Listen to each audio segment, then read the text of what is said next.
HD सच्ची कहानियों पर आप सभी का स्वागत है। मुझसे लगातार मीडिया वाले वह सब कुछ जानना चाह रहे थे, लेकिन मैंने अभी तक अपना जुबान नहीं खोला था।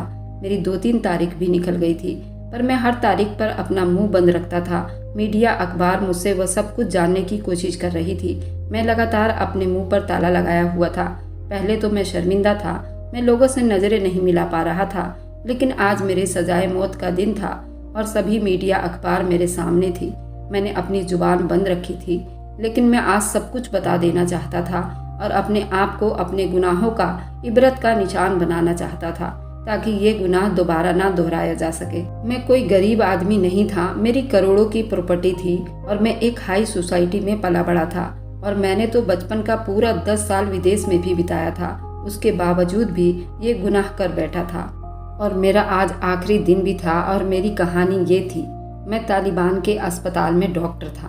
वहाँ के मुर्दा घर में जो भी मुर्दा औरत आती, मैं एक डॉक्टर होकर भी उन मुर्दा औरतों के साथ जिना करता था। जब एक जवान मुर्दा लड़की के साथ जिना कर रहा था तो अचानक वह लड़की सांस लेने लगी, क्योंकि वह लड़की मुर्दा होने का नाटक कर रही थी और उस मुर्दा घर में सो रही थी। फिर जो उस लड़की ने किया तो तौबा तौबा। ये कहानी एक पारिवारिक जीवन से संबंधित है, जिसको सुनकर आपको भी बहुत सी बातें सीखने और समझने को मिलेगी। लेकिन दोस्तों, कहानी में आगे बढ़ने से पहले बस आप लोगों से वही पुरानी रिक्वेस्ट है कि आप हमारे YouTube चैनल को सब्सक्राइब कर लीजिए और वीडियो को भी एक लाइक कर दीजिए, जिससे मेरा भी हौसला बढ़ता रहे और मैं आपके लिए रोजाना नई नई इंटरेस्टिंग कहानी लेकर आती रहूँगी। चलिए लिए चलती हूँ फिर से उसी कहानी के तरफ। पूरा अस्पताल उस वक्त बिल्कुल खामोशी में डूबा हुआ था। इक्का दुक्का किसी वार्ड से बच्चे की रोने की आवाज़ सुनाई देती, उस खामोशी में हलचल सी मच जाती, मगर उन बच्चों की आवाज़ को भी कोई किसी खतरे में न लेता था। मैं जल्द जल्द अपने काम को पूरा करने की कोशिश कर रहा था। आज मैंने अपने एक सीनियर डॉक्टर को रिपोर्ट देनी थी, बस इसी चक्कर में ही फंस गया था। मुझे और ज़्यादा 20-25 मिनट लगते रिपोर्ट पूरी करने में। मैंने जूनियर डॉक्टर को कॉल की और उससे सीनियर डॉक्टर के बारे में पूछा। सीनियर की बात सुनकर मेरे चेहरे पर मुस्कुराहट फैल गई थी। उसने मुझे बताया, डॉक्टर तो 1 घंटा पहले ही यहाँ से जा चुका है, उसके घर में इमरजेंसी हो गई है, आप सुबह रिपोर्ट दे दीजिएगा। यानी आज रास्ता बिल्कुल साफ था। मेरी खुशी का कोई ठिकाना नहीं था। दिन के टाइम एक बार मुर्दा घर गया था। वहाँ पर मौजूद लड़की को जब मैंने देखा तो कुछ पल के लिए देखता ही रह गया। वह लड़की मेरी सोच से भी ज़्यादा खूबसूरत थी। मेरे दिल में बड़ी शिद्दत से ये ख्वाहिश जागी, काश ये लड़की जिंदा होती, फिर उसके साथ ये सब कुछ करते हुए ज़्यादा मज़ा आता। उसी वक्त मेरे दिमाग में फिल्मों जैसा सीन चलने लगा। अभी कल रात ही मैंने एक फिल्म देखी थी, अब वही सब कुछ मैं हकीकत में करना चाहता था। मेरा बस नहीं चल रहा था कि मैं किसी तरह से उस मुर्दा घर में पहुंच जाऊं। मैं चीज़ें समेट कर अपनी जगह से उठा, जल्दी से कमरे में बाहर निकला। अभी मैं मुर्दा घर के दरवाजे पर ही पहुंचा था कि अचानक ही मुझे अपने नाम की पुकार सुनाई दी थी। मेरा दिल तेजी से धड़का। जब पलट कर देखा तो वहाँ पर वही सीनियर डॉक्टर जिसकी मैंने रिपोर्ट बनाई थी। मुझे जूनियर डॉक्टर पर अब गुस्सा आने लगा। उसने मुझसे झूठ बोला था। मेरा बस नहीं चल रहा था कि उसे अभी इसी वक्त अस्पताल से बाहर फेंक दूं, मगर मैं बेबस था। अभी मेरे पास इस तरह की कोई भी अथॉरिटी नहीं थी। डॉक्टर इब्राहिम को देखकर मैं बड़ी मुश्किल से मुस्कुराया था, लेकिन उसके चेहरे पर मुस्कुराहट नाम का कोई निशान नहीं था। वह बहुत गुस्से में मेरी तरफ देख रहा था। क्या मैं पूछ सकता हूँ कि रात के इस पहर तुम यहाँ पर क्या कर रहे हो? उसका अंदाजा थोड़ा जांच पड़ताल जैसा लग रहा था। मैं डॉक्टर को देखकर थोड़ा शक पका सा गया था। यूं ही यहाँ पर पहरा देने के लिए आ गया था। मुझे जब कुछ समझ नहीं आया तो मैंने यही कह दिया और बाद में मुझे अपने फालतू बहाने पर बड़ी गुस्सा आया। डॉक्टर की आंखें किसी शिकार की तरह मुझे अपने जिस्म पर चुभ रही थी। यूं लग रहा था जैसे वह टटोलने की कोशिश कर रहा हो। डॉक्टर साहब, मैं सच कह रहा हूँ, तुम झूठ बोल रहे हो। मुझे इन दिनों तुम्हारी काफ़ी रिपोर्ट्स मिल रही है। तुम आजकल यहाँ कुछ ज़्यादा ही चक्कर लगा रहे हो।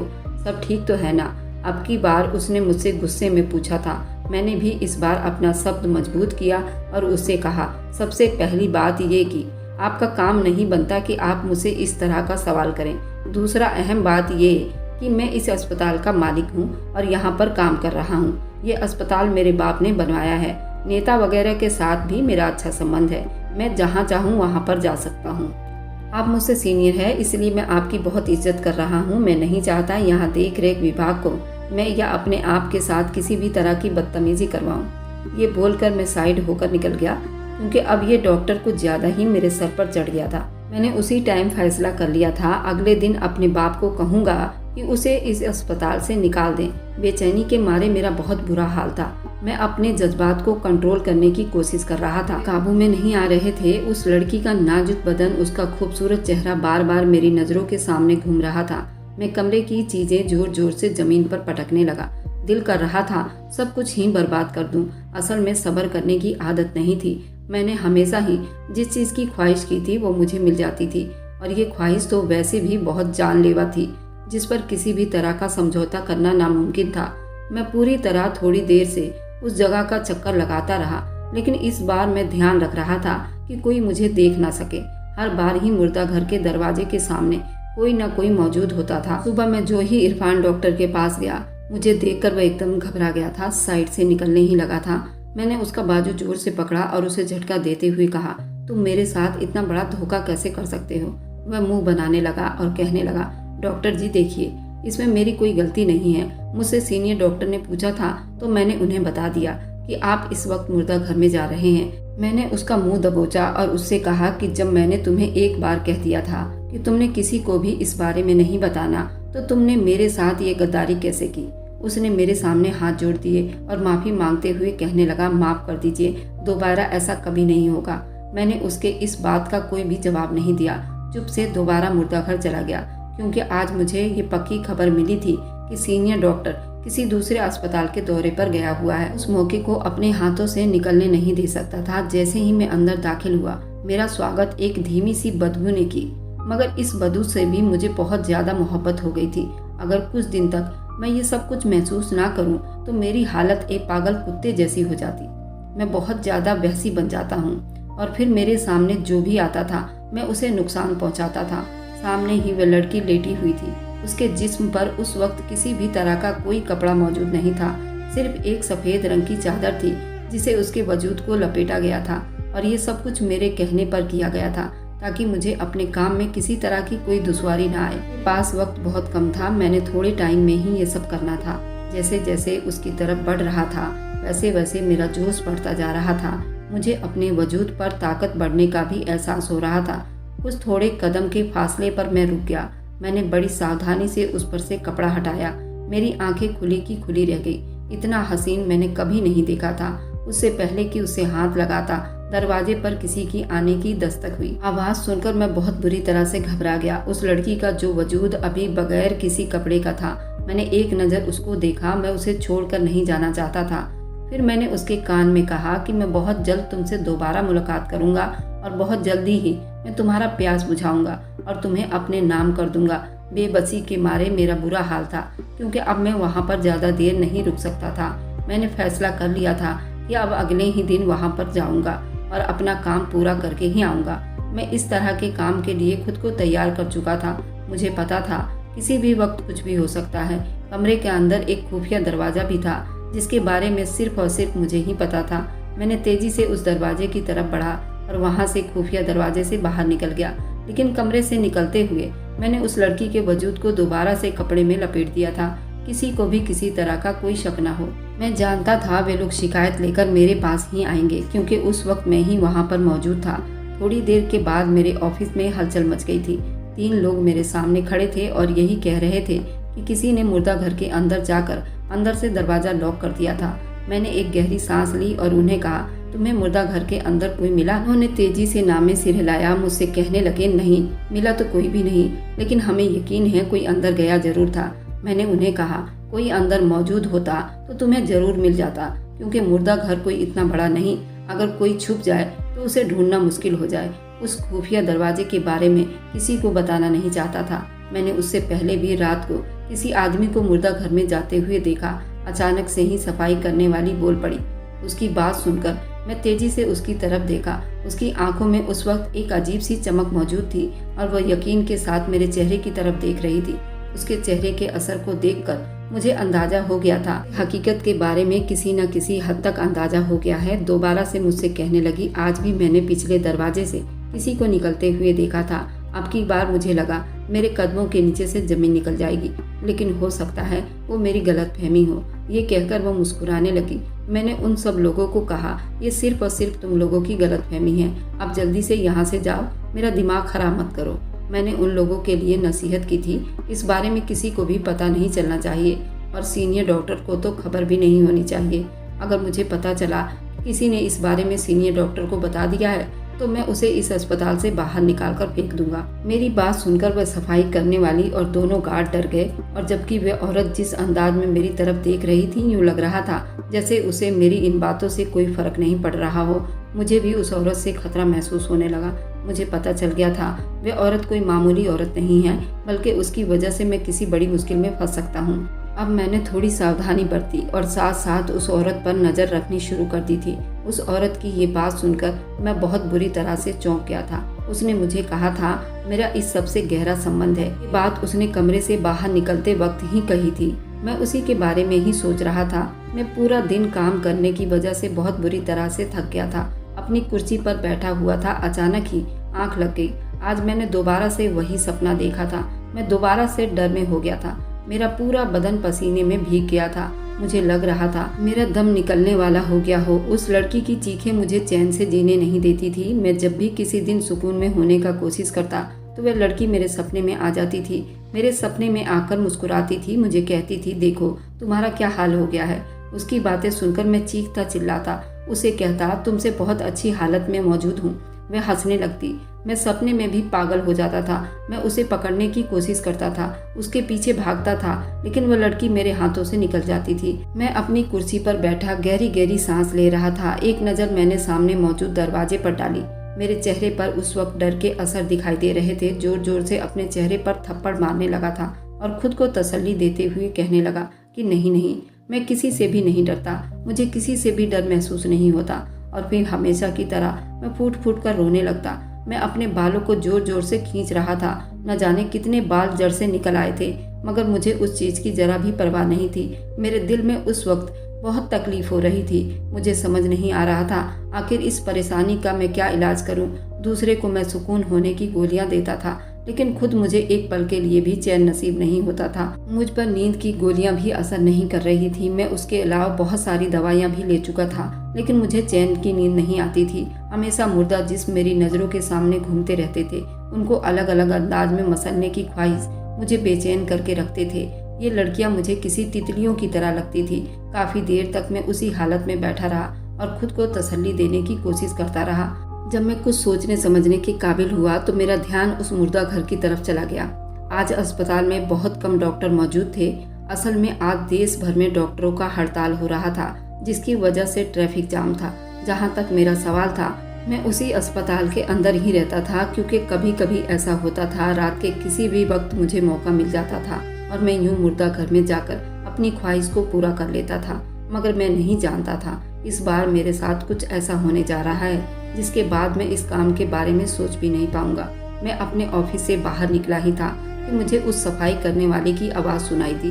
क्या आप दोबारा से मुर्दा घर किसी लड़की को मसलने के लिए जा रहे हैं? उसकी बात सुनकर मैंने बहुत गुस्से से उसकी तरफ देखा। मेरा बस नहीं चल रहा था मैं उसे जिंदा जमीन में काट दूं, पर फिलहाल उसके साथ किसी भी तरह का बहस करके मैं खुद को मुश्किल में नहीं डाल सकता था। मैंने अपने चेहरे पर झूठी मुस्कुराहट सजा ली और उससे कहा, अरे आप तो मेरी दोस्त बन गई हैं। उसने तेजी से नामे सिर हिलाया और मुझे कहने लगी, मैं किसी जानवर जैसे इंसान की दोस्त नहीं बन सकती, बल्कि मैं तो तुम्हें बताने के लिए आई हूँ कि मुझे तुम्हारी हकीकत के बारे में पता चल गया और मैं बहुत जल्द ही तुम्हारी हकीकत सीनियर डॉक्टर के सामने रख दूंगी। क्योंकि तुम जिस रात उस मुर्दा लड़की के साथ वह सब कर रहे थे, मैंने छुपकर तुम्हारी वह सारी हकीकत देख ली है और मैं ये सारी बातें सबके सामने लाना चाहती हूँ। लेकिन इससे पहले मैं तुम्हारे बारे में सब कुछ जानना चाहती हूँ और तुम मुझे वह सब कुछ बताओगे, नहीं तो मैं तुम्हारी उन सभी करतूतों को खोल कर रख दूंगी।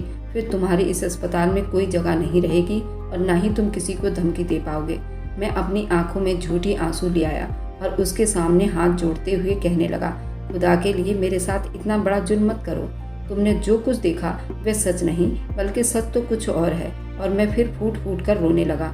इस तरह से रोता हुआ देखकर वह परेशान हो गई। शायद उसे उम्मीद नहीं थी कि मैं रोना शुरू कर दूंगा। उसने मुझे तसल्ली दी और कहा, देखो रोना बंद करो। क्या तुम मुझे बता सकते हो कि सच क्या है? क्योंकि जब तक मैं सच नहीं जान जाती तब तक मैं किसी बात पर भरोसा नहीं कर सकती। वह आसानी से मेरे जाल में फंस गई थी। मैं जानता था अगर मर्द आंसू बहा दे तो औरतें जल्दी ही उसकी बात मानने के लिए तैयार हो जाती हैं। मैं तो वैसे ही शुरू से ड्रामेबाज आदमी था। इस तरह औरतों को अपने जाल में फंसाना मेरे लिए कोई नई बात नहीं थी। उससे पहले भी न जाने कितने औरतों को मैंने इस तरह बेवकूफ़ बनाया था। मैंने कहा, मैं तुम्हें सब कुछ बता सकता हूँ, लेकिन उसके लिए हमें किसी अच्छी जगह पर जाना होगा। अगर तुम कहो तो मैं तुम्हारे साथ तुम्हारे घर चलने के लिए तैयार हूँ, या फिर अगर तुम्हें वहाँ पर ठीक न लगे तो फिर मेरे क्वार्टर में ही चली आओ। मैंने अपने चेहरे पर मासूमियत सजाए हुए कहा। कुछ पल तो वह सोचने लगी, फिर कहने लगी, ठीक है चलो, मैं तुम्हारे साथ तुम्हारे क्वार्टर में चलती हूँ।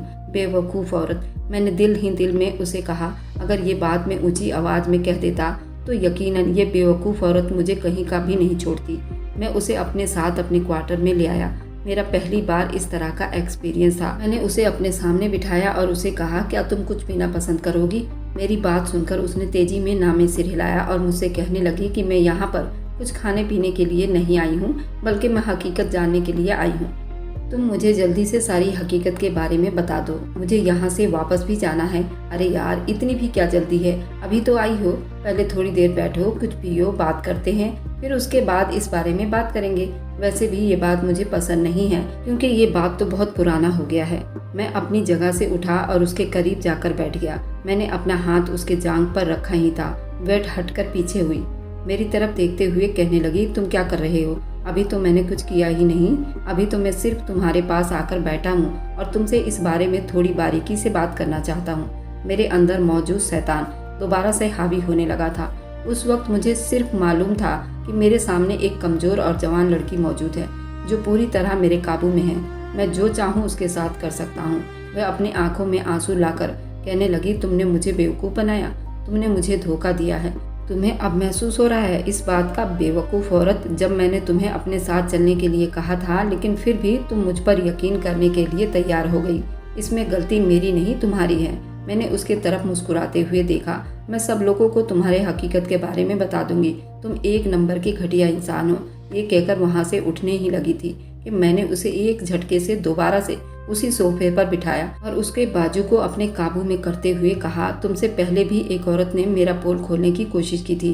तुम्हें पता है उस औरत का क्या हुआ? उसकी आंखों में बहुत डर दिखाई दे रहा था और यही डर मुझे बहुत ज्यादा पसंद था। जब मैं लड़कियों को घबराए हुए देखता था तो मेरे दिल में बड़ी तसल्ली होती थी। तुम मेरे साथ इतना बड़ा जुल्म मत करो, मैं तुम्हारे सामने हाथ जोड़ती हूँ। मैंने एक नज़र उसकी तरफ देखा और फिर उसे कहा, तुम जो मर्जी कर लो, लेकिन तुम्हारा अंजाम मेरे ही हाथों लिखा है। मैं तुम्हें बहुत अच्छी तरह से जानता हूँ, तुम सीधी औरत नहीं हो। अगर मैं तुम्हें एक बार यहाँ से जाने के लिए इजाज़त दी तो तुम दोबारा से मेरे रास्ते में आने की कोशिश करोगी, जबकि मैं गलती दोबारा नहीं कर सकता। और फिर धीरे धीरे अपने काबू में करने लगा। थोड़ी ही देर के बाद उसकी दबी दबी चीख मुझे सुनाई दे रही थी, जिन्हें सुनकर मुझे बहुत ही सुकून मिल रहा था। इतने साल के बाद मैंने अपनी असली हवस पूरी की थी। पसीने के मारे मेरा बुरा हाल था। मैं अपना काम पूरा कर चुका था। मैंने एक नज़र उसके बदन पर डाली और फिर उसको मसलने में कामयाब हो गया और मुझे उस पर जरा भी अफसोस नहीं हो रहा था, बल्कि मुझे तो खुशी हो रही थी कि मैंने एक ही हफ्ते में 2 काम पूरे कर लिए थे। पहला काम मैंने हफ्ते के शुरू दिन में कर लिया था, और जब वहाँ पर एक नई मुर्दा लड़की आई थी और उस लड़की को मैंने अपने हवस का निशाना बनाया था, और अब 3 दिन के बाद मुझे ये लड़की भी मिल गई थी। खैर, उसके साथ जो भी कुछ हुआ था ये उसी की गलती थी जिसकी वजह से हुआ था। उसको मुझसे पंगा नहीं लेना चाहिए था। मुझे इस तरह के बेवकूफ़ लड़कियां शुरू से ही ज़्यादा पसंद थी, जो खुद को जानबूझकर मुश्किल में डाल लेती हैं और फिर अगर उनके साथ कुछ ऐसा वैसा हो जाता तो बाद में हंगामा मचाना शुरू कर देती थी। मगर इस तरह के लड़कियों को शोर मचाने की भी इजाज़त नहीं देता था। सफाई करने वाली उस मामूली सी लड़की के बारे में सब कुछ बहुत अच्छी तरह से जानता था। इस घर में सिर्फ और सिर्फ उसकी बूढ़ी माँ रहती थी। उसके बाप का 2 साल पहले ही इंतकाल हो गया था। वह अकेली थी, उसके कोई भाई बहन नहीं थे। मैं सामने पड़े उसके वजूद को देखता और फिर तेजी से तकिया उठाकर उसकी तरफ बढ़ा। थोड़ी ही देर के बाद मैंने उसका गला घोंटकर उसे मार दिया। मुझे अपने सीने से उस वक्त बहुत बेचैनी का एहसास हो रहा था। मैं जल्दी से अपने शर्ट के दोनों बटन खोला, लेकिन उसके बावजूद भी मेरी बेचैनी कम होने का नाम नहीं ले रही थी। अब मुझे किसी तरह उसके वजूद को ठिकाने लगाना था। अस्पताल के पीछे ही एक जमीन था जहाँ पर इस तरह के मुर्दा लाशों को दफना देता था। मैंने उसे उठाया और फिर उसे ले जाकर उस जगह पर पहुँचा दिया। यहाँ पर कोई भी आता जाता नहीं था। बहुत कम लोगों को ही इस बारे में मालूम था। इसी बात की तसल्ली थी। मैं अपना काम पूरा कर रहा था। मैं उसे दफनाकर दोबारा से अपने कमरे में वापस चला आया। बिस्तर पर लेट गया था। थकान की वजह से मुझे जल्दी नींद आ गई। मैं तेजी से उसकी तरफ बढ़ रहा था, जबकि वो पीछे हटती चली जा रही थी। उससे एकदम पास जाकर मैं रुक गया। मैं उसकी थोड़ी पकड़कर उसका चेहरा ऊपर किया, फिर उसके मुंह पर थूकते हुए उसको देखा। तुम्हारी हैसियत 2 कौड़ी की लड़की के अलावा कुछ भी नहीं है। मेरी बात सुनकर रोकने के बजाय वह ऊंची ऊंची आवाज में हंसने लगी। मुझे उसके पागल होने पर गुमान हो रहा था। मैंने एक जोरदार थप्पड़ उसके चेहरे पर मारा, लेकिन उसके मुंह से खून निकलने के बजाय मेरे मुंह से खून निकलने लगा। मैं ऊंची ऊंची आवाज में चिल्लाने लगा। वह मुझ पर ज्यादा जोर जोर से हंसने लगी। मुझे कहने लगी, तुम दूसरों के लिए कब्र खोद रहे हो ना, तुम नहीं जानते तुम्हारे साथ क्या होने वाला है। अपना बकवास बंद करो, मेरे साथ कुछ भी नहीं होगा। मेरा कोई भी कुछ नहीं बिगाड़ सकता। मैंने तुम्हें पहले भी कहा था, मैं तुम्हें अभी भी कहता हूँ। इतनी ऊंची आवाज में चिल्लाया कि मेरा कलेजा फट गया। अचानक ही मेरे वजूद को झटका लगा। मैं अपने बिस्तर से उठ बैठा, डरी हुई नजरों से पूरे कमरे की तरफ देखने लगा। खुदा का शुक्र था उस वक्त अपने कमरे में मौजूद था। सिर्फ और सिर्फ ये एक सपना था। मैंने अपना सिर दोनों हाथों में गिराकर रोने लगा। न जाने ये सपना कब मेरा पीछा छोड़ेगा। मैं अब इस सब से तंग आ गया था। वह लड़की रोज रात को मेरे सपने में चली आती थी और मुझे डराती थी। मुझे उसे देखकर ही बहुत डर महसूस होता था। सपना देखने के बाद काफी घंटे तक उसी सपने के असर को महसूस करता रहता। मुझे अपने आसपास उसी लड़की की मौजूदगी का एहसास होता था। मुझे लगता था वह कहीं से निकलकर मेरे सामने आ जाएगी और मेरे साथ वैसा ही सुलूक करेगी जैसा सुलूक मैंने उसके साथ किया था। दूर से फजर की अजान की आवाज़ सुनाई दे रही थी। नमाज पढ़े हुए मुझे काफ़ी वक्त हो गया था। अभी मैं इसी बारे में सोच रहा था कि मुझ पर दोबारा शैतान हावी हो गया। मैं दोबारा सोने के लिए लेट गया। मुझे पता था अब मुझे नींद नहीं आएगी। मैं अपने बिस्तर पर करवटें बदलने लगा। मैं दोबारा से अपने बीते हुए कल में खो गया। मेरे पापा बहुत बड़े डॉक्टर थे। वह कई साल विदेश में भी डॉक्टरी करके आए थे। उसके बाद तालिबान के उसी अस्पताल में डॉक्टरी करते रहे। मेरी माँ से उनकी बिल्कुल भी नहीं बनती थी। मेरी माँ को हमेशा मारते पीटते रहते थे। वे विदेश में थे, हम भी पापा के साथ ही रहते थे, पर मेरे पापा के अंदर इंसानों वाला जज्बात बिल्कुल भी नहीं था। वो मेरी माँ को इतना मारते थे, जब वो मुर्दा की हालत में हो जाती तब उनके साथ शारीरिक संबंध बनाते थे।